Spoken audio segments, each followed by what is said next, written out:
Alors, on a parlé de ces inaugurations de ces mosquées, on a parlé des différents projets qu'il a mis en œuvre, mais on connaît également à l'intérieur de la communauté musulmane ahmadiyya le troisième calife et là, en fait, on va s'y attarder peut-être un peu plus parce que c'est très important, notamment pour nos téléspectateurs qui nous regardent depuis l'Afrique, sa visite en Afrique.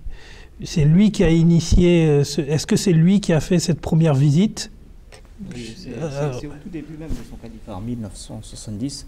Il est le premier calife de la communauté ahmadiyya à visiter le continent africain. Il a visité le Ghana, le Libéria, la Sierra Leone. Il a aussi visité un pays francophone, la Côte d'Ivoire. Il a aussi été en Gambie. Donc il fut le premier calife ayant visité ces pays. Et il a été vraiment très bien accueilli. Lui-même, il s'est senti, il a même dit dans ses discours, il a dit parmi les Ahmadis les plus sincères que je connais, ce sont ceux de l'Afrique de l'Ouest. Il en a fait mention. Parce qu'il s'était vraiment attaché, il a vraiment créé ce lien. Et lors de ses visites, on a vu ce lien d'amour et de fraternité. Et je pense qu'il a beaucoup parlé dans un de ses discours qu'il en a fait mention, je pense. Oui. Alors, donc, vu que l'appel du pied se fait entendre, je vais en profiter pour justement parler de ce discours. Alors ce discours, il a été retranscrit dans un livre qui est disponible en français, ça s'appelle « Message d'amour et de fraternité pour l'Afrique ». Alors ce petit ouvrage qui fait même pas, il fait une 70-80 pages, traite de manière assez complète de l'ensemble des visites qu'a pu faire le troisième calife en Afrique. Et ça traite également, je crois, de l'ensemble de il a fait ses discours, des synthèses de discours à l'intérieur.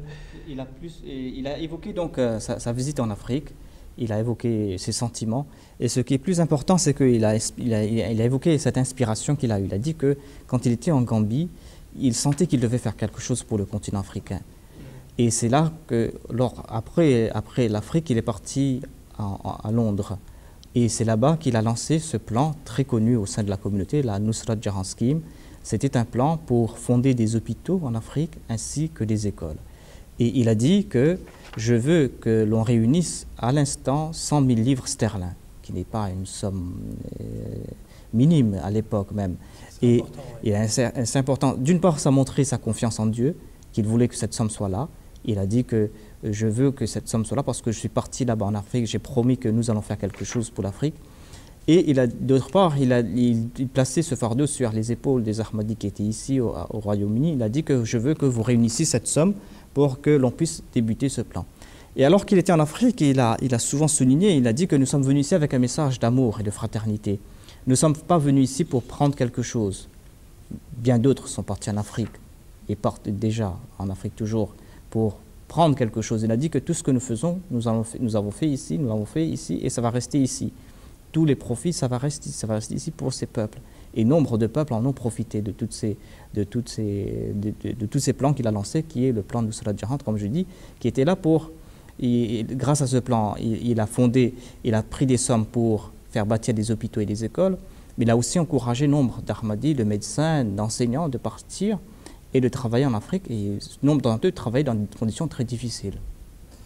C'est très intéressant ce que vous dites, c'est-à-dire qu'il y a eu une véritable, à travers en fait ce fonds qui a été mis en place, le plan Nusrat Jahan, c'est véritablement une contribution à l'éducation et une contribution en fait à une meilleure vie sociale pour les Africains en fait qui a été mis en place. Et ce qui est assez intéressant, c'est ce que vous dites en réalité, et c'est ce que le troisième calife finalement a dit, c'est qu'il est venu pour donner et non pas pour prendre. Et je voulais simplement peut-être montrer à nos téléspectateurs que le Fraternité Matin d'Abidjan avait également fait en fait un article calife de la communauté ahmadiyya en Côte d'Ivoire. Et ça, en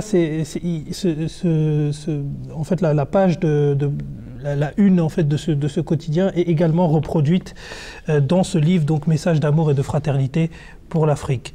Jazakumullah à vous deux.